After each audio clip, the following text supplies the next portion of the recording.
உஜ்ஜயினி மாகாணியினுடைய கதையினை உங்களுடைய முன்பதாக இன்பமாக சமர்ப்பணம் செய்யும். பாவினையாய் உஜ்ஜயினி மாகாணி விக்ராபுரி பட்டணத்தில் நேர்மை செம்பன்னால் கொட்டையிட்டு வைடூரியத்தால் கதவு சேர்த்து பூமணிக்கும் தோணிமாராயிரம் பேர் பூமை என்ற உஜ்ஜயினி மாகாணி அம்மனுக்கு உஜ்ஜயினி மாகாணி குடியிருந்த தலைமுறைக்கு குமர குருவன் காப்புத்தாமி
எல்லோரும் குருவாக வந்திருக்கப்பட்ட போது சரி 7 கடலுக்கு பாரி இரும்பாலை கொட்டையிட்டு அப்படி சம்பரன் என்று சொல்லக்கூடிய அசுரனாகப்பட்டவன் அப்படி தேவர்களை பிடித்து அடிமைகளுக்கு ஆட்கொண்டார். இதனால் பொறுத்து கொள்ள முடியாத தேவர்கள் சென்று இறைவனிடத்திலே முறையிட்டார். ஆதி சிவபெருமான் உடனே தேவர்களை அமிர்தம் கழிந்து வாருங்கள் என்று சொல்ல சரி 10 நாள் அமிர்தம் கழிந்தார்கள். ஆமா 10வது நாள் அமிர்தத்திலே பால் நெஞ்சு வந்து பிறந்தது. சரி நஞ்சை கொண்டு பகவானுடைய 9வது வைக்கக்கூடிய நேரத்திலே பகவான் மாறி அண்ணாந்து வாங்கி போட்டார். அது இருந்த பாரதியம்மா கண்ணத்தை வெட்டி பிடித்தார். கண்ணத்தை பிடித்த காரணத்தினால் அது கருவுருவாக திரண்டு பகவானுடைய உச்சியிலிருந்து உஜ்ஜயினி மாகாணி அம்மன் பிறந்தார். ஆமா காளி வந்து பிறக்கிறார் இல்லையா?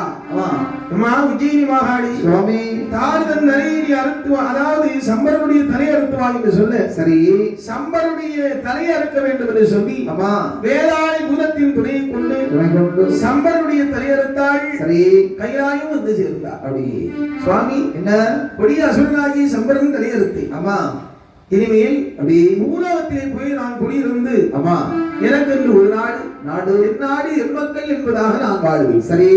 ஆகினால் எனக்கு மரபருள் நீ இறைவா என்ற போது உனக்கு என்ன வரும் கேளம்மா. எம்மா உஜ்ஜயினி மா மலைதனிலே உயர்ந்த மர உச்சியிலே யோகமர செல்வி என்றும் சரி வடக்கு வாசல் செல்வி என்பதாக அம்மா உஜ்ஜயினி மாகாளி என்ற பெயரோடு உன் பெயராலே அந்த பர்வதம் விளங்கும். அம்மா நீ சென்று அங்கே பூலி கொண்டு குடியிருப்பார் என்று அப்படியே மரம் கொடுத்தார் சிவபெருமான். அப்படி மரத்தை வாங்கி கொண்டு சரி தாயார் உஜ்ஜயினி மாகாளி அம்மையானவள் நேராக உஜ்ஜயினி பர்வதத்திலே வந்து சரி தேவியானவள் யோகமர செல்வியாக வைத்திருந்தாள். அம்மா இப்படி இருக்கக்கூடிய இங்க இருக்கு விக்ராவதி பட்டணத்தை யார் ஆண்டவர்களா தெரியுமா? யாரையா? நல்ல நாடானே நாடனீலே நாடனீலே நாடனீலே நல்லவளே ஜீவையிலே ஜீவையிலே நாடானே நாடனீலே நாடனீலே நாடனீலே நல்லவளே ஜீவையிலே ஜீவையிலே தேசமானே தேசத்திலே தேசத்திலே தேசத்திலே அந்த விக்கிராபுரி பட்டணத்திலே பட்டணத்திலே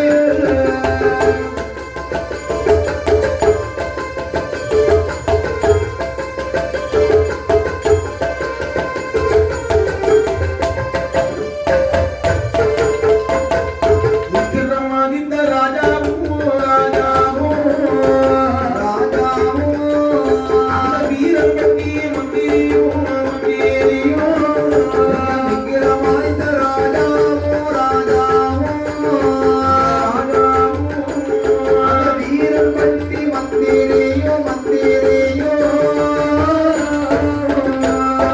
மண்டை கட்டி அரசாண்டா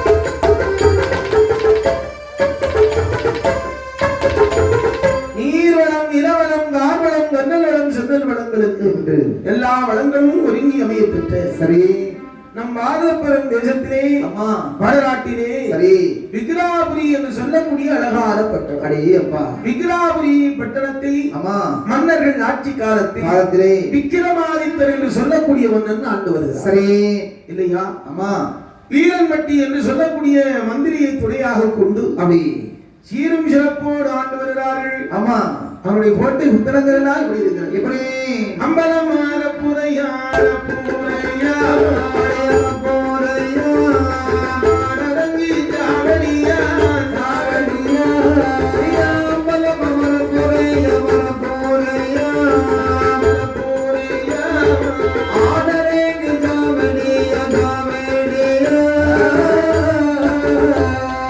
மண்டபமா மடப்பள்ளி அமரப்பள்ளியா மடப்பள்ளியா மாடகூட மேடைகளா மேடைகளா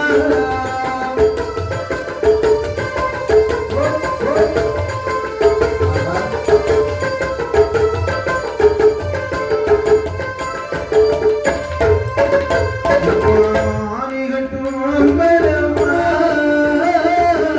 குதிரைகட்டும் நாயக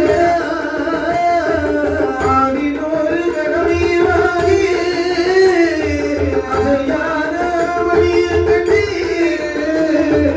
ஊரில் ஒன்றும் குறையாமல் ஊரில் ஒன்றும் குறையாமல் உலகத்தி அனுபவமாக ஊரில் ஒன்றும் குறையாமல் ஊரில் ஒன்றும் குறையாமல் மன்னர் உலகத்தை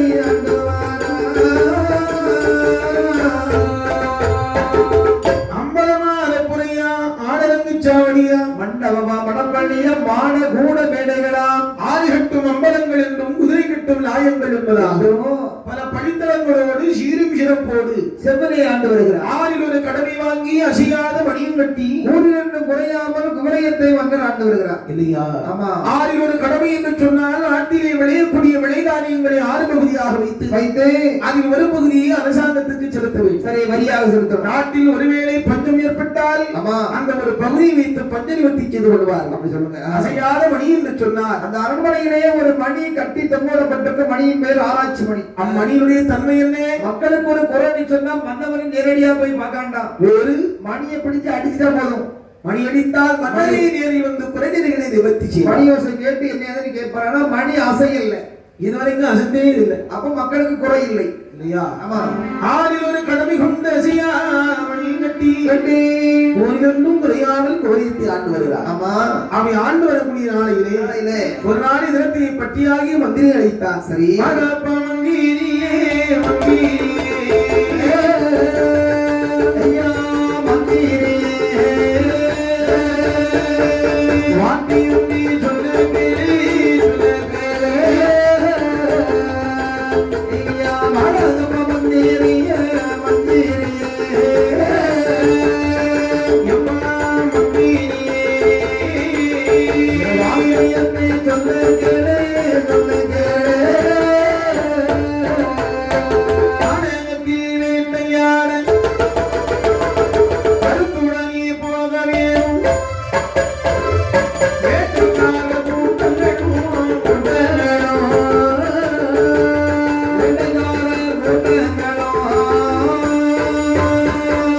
நிறைய நல்ல சேர்வுகளும் தேவைகளும்.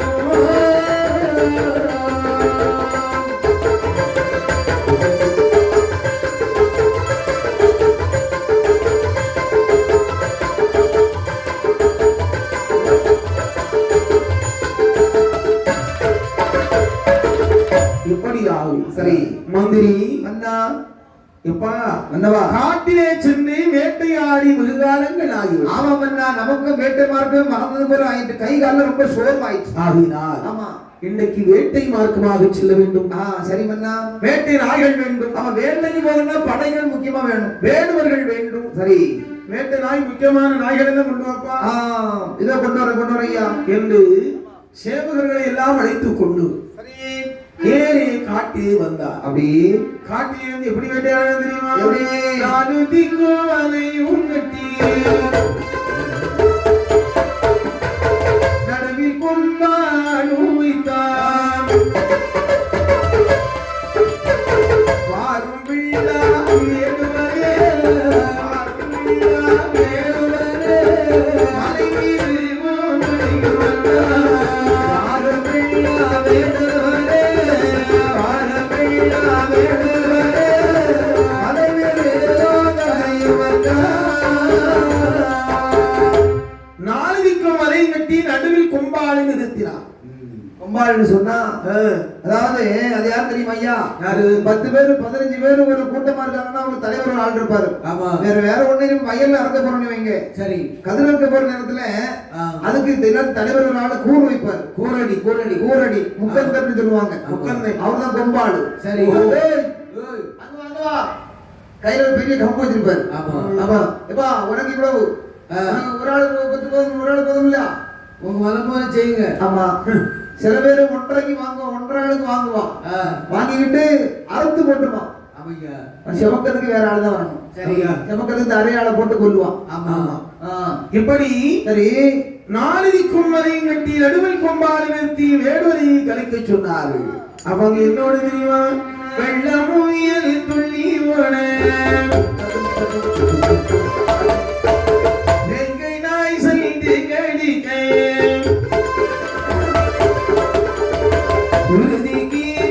பிள்ளையையும் பிள்ளையையும் இறக்கியே நான் விலகடிக்க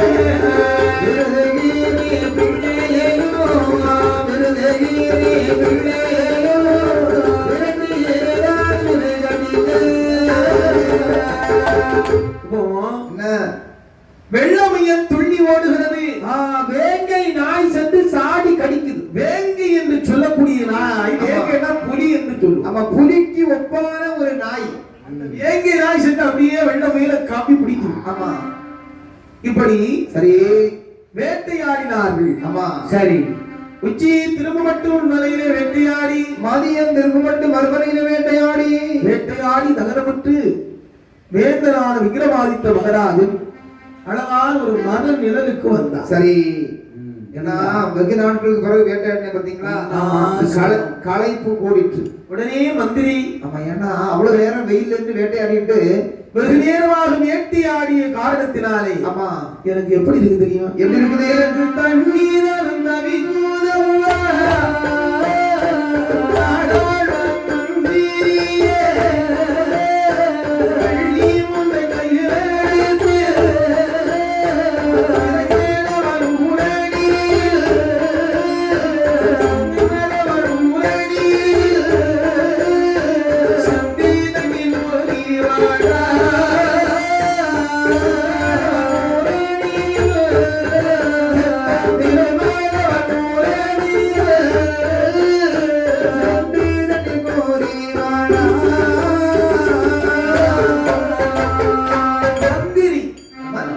எனக்கு ஏக தண்ணி தாகமா இருக்குடா. அதான் காட்டுக்குள்ள கொஞ்சம் ஓடாம இருங்கன்னு சொன்னீங்க. அப்படியா? சற்று பொறுங்க மன்னா, இருந்தாலும் உங்க தாகத்தை தீக்கிறது என் கடமைலாம். தண்ணி பொறுங்க, என்ன வாரண்ணி தண்ணி கொஞ்சம் பொறுங்க, சத்தம் போடாதுங்க, இறங்கி வேஸ்ட் ஆயிரும் தண்ணி. உடனே தண்ணீர் வருவதற்காக வருகிறான். அவன் வரக்கூடிய நேரத்தில் பார்த்தான், எங்காயிலும் தண்ணீர் இருக்கிறதா என்பதை அறிய வேண்டுமானால் ஒரு பெரிய ஆலமரம் இருந்தது. ஒரு உயரமான மாடி வந்தா தண்ணீரை குழப்பதும் மரத்துக்கு மேலே ஏறி உட்கார்ந்து சுத்தமுத்து பாக்குறான். ஆகாய மார்க்கமாக அப்படியே ஆலமட்டம் பார்த்தா. அப்படியே ஒரு இடத்திலே மயில் ஆடுது, குயில்கள்லாம் கூறியா, வண்டினங்கள் ரீங்காரம் பாடுது. மயிலும் குயில் இருந்தா அங்க தண்ணீர் இருக்கு, அங்க ரொம்ப செழிப்பு இருக்குன்னு அர்த்தம். செழிப்பில்லாத இருந்தா அது இருக்காது. ஆமா வறண்ட பூமியிலுமே மயிலும் குயிலும் இருக்குமா? இருக்காது. வண்டு பாடுமா? பாடாது. நல்ல செழிப்பா இருந்தாதான் அங்க வந்து பச்சை புல்களெல்லாம் இருக்கும். ஏறிட்டு பார்த்தான் தென்னந்திரை மடவாள் ஊரணி என்று சொல்லக்கூடிய ஊரணி கண்டா. ஆமா மடமடமலை கண்ணைக்கெல்லாம் அப்படி புத்தியுடையவன் தான் மந்திரியாகவே இருக்கும். ஆமா அது உண்மைதான் ஐயா. புத்தி இருந்தாத மந்திரி. மன்னனுக்கு தகுந்த நேரத்திலே மந்திரி புத்தியை சொல்லணும். மன்னன் ஒரு வார்த்தை கேட்டா அதுக்கு 2 வார்த்தைகளாக பதில் உரைக்கணும். ஆமா அது புத்தி கூர்மை தன்மையா உரைக்கணும். புத்தியை மட்டும்தான் திறனமே தவிர ஆமா எங்கேயா அவங்க தள்ளி விட்டுறக்கூடாது. சில மன்னனை தள்ளி விட்டு பின்னால பாப்போம் எப்படி நிக்காமல இல்லையா, மாட்டிக்கிட்டான் அப்படி அப்படின்னு சொல்லி சந்தோஷப்படுவான் தினமே. சரி அவன் சீக்கிரம் மன்னனுக்கு வரைய முடிக்கவே. ஆமா ஆனால் இந்த மந்திரியாகப்பட்டவன் புத்தி கூர்மை உடையவன் அல்லவா. அப்படி ஏறிட்டு பார்த்தான் அழகான ஊரணியை கண்டவன் மடமடவனை கீழிறங்கி தென்னன் திரைமடவாள் என்று சொல்லக்கூடிய ஊரணியில் வந்து பார்த்தான். சரி அப்ப தண்ணிய பார்க்கணும் எப்படி இருக்குது? தண்ணீரை முதல்ல வாரி கையில குடிச்சு பார்த்தான். கொஞ்சம் மனசாட்சி இருக்கு ஐயா. இல்ல மன்னனுக்கு தண்ணீர் தாகம். ஆமா மந்திரி சௌரியமா வந்து தண்ணியை குடிச்சிட்டு இருந்தாங்கன்னா அந்த மன்னனுக்கு நிலைமை என்ன ஆகுறது? அதாவது ஏன் தண்ணி குடிச்சு பார்த்தா இந்த தண்ணி நல்ல தண்ணியா, செம்பூத்து தண்ணியா, இல்ல உப்பு தண்ணியா, இல்லன்னா சவுக்கு அழிச்சிருக்கா, ஃபில்டர் தண்ணியா? சவுக்கு அழிச்சிருக்காண்டி இந்த சுண்ணாம்பு கலந்துருக்கா? ஆமா ஆமையா என்பதை நான் ஏன் சொல்றேன்னா ஒவ்வொரு இடத்திற்கு பொறுத்த வரைக்கும் தண்ணீர் மாற்றங்கள் அதிகமா இருக்குது. ஆமையா வேற ஒண்ணும் இல்ல. அதாவது சில இடங்கள்ல பாத்தீங்கன்னா செம்பூ தண்ணியா இருக்கும். ஆமா அந்த தண்ணீரை பிடிச்சி இந்த பாத்திரத்துல வைங்க, நாளைக்கு காலையிலக்குள்ள அந்த பாத்திரம் எல்லாம் அப்படி செம்பு பிடிச்ச மாதிரி ஒரு மாதிரி ஒரு சிகப்புறத்துல பிடிச்சிடும். ஆமா சரியா? அதே போல இந்த உப்பு கலந்த தண்ணீரை பாருங்க, அது வித்தியாசமா பாத்திரம் உப்பு குறைஞ்சு போயிருக்கும். அதை குடிக்கிறவனுக்கும் எல்லாம் அடப்பு வந்துடும். சுண்ணாம்பு சத்து கலந்த தண்ணின்னு சொன்னா சப்புன்னு இருக்கும். அப்படி இருக்கு. அவர் இல்லைன்னு சொல்லிட்டு பார்ப்போம். உண்மைதான் சொல்றீங்க. இப்படி குடித்து பார்த்தா தண்ணீர் எப்படி இருக்கிறது? மண் குடிக்கும்படியா இருக்கு. ஆகா தண்ணி. மந்திரி அம்மா தண்ணி போறதுக்கு ஏன் இவ்வளவு நேரம் ஆயிட்டு உனக்கு? தண்ணீரை கோரிக்கொண்டே வருகிறான். அவன் கண்படியில ஏறினான். தண்ணிய கோரி குடிச்சிட்டு ரசிச்சுட்டு வரான். இப்பதான் படி ஏறுதான். படி ஏறி படி எட்டி பார்த்தா ஆமா வாசகம் இருந்ததா? கல்படி. கல்படியில கல்வி எழுதி போட்டிருக்கு. ஆமா கல்லு எழுதி இருக்கு. என்னது எழுதி இருக்கு? இவ்வளவு தண்ணிக்குள்ளே அழியாம இருக்கு. ஆமா ஆமா என்று அதுல என்ன எழுதியிருக்கிறது தெரியுமா? என்ன எழுதியிருக்கிறது? தாயார் உஜ்ஜயினி மாகாளி என்று ஒரு அம்மை இருக்கிறார். ஆமா. இதோ இந்த சுனையின் அருகாமையில் அழகான ஒரு ஆலாவிருச்சகம். ஆலாவிருச்சகத்தில் 7 கிளைகள், பாகத்துக்கு 7 கிளை. பாகம். ஆமா. அதுக்கு மைல் கணக்குலாம் சொன்னாங்க. பாகம்னா ஒரு பாகம், அதான் ஒரு பாகம். ஆமா. பாகத்துக்கு 7 கிளைகளாக 7 கிளைகள். சரி. 7 கிளைகளிலும் 7 உரி கட்டி தொங்கவிடப்பட்டிருக்கிறாரே அப்பா. இந்த 7 உரிகளையும் ஒரே நேரத்தில் எவனொருவன் வெட்டி சாய்த்து அப்படி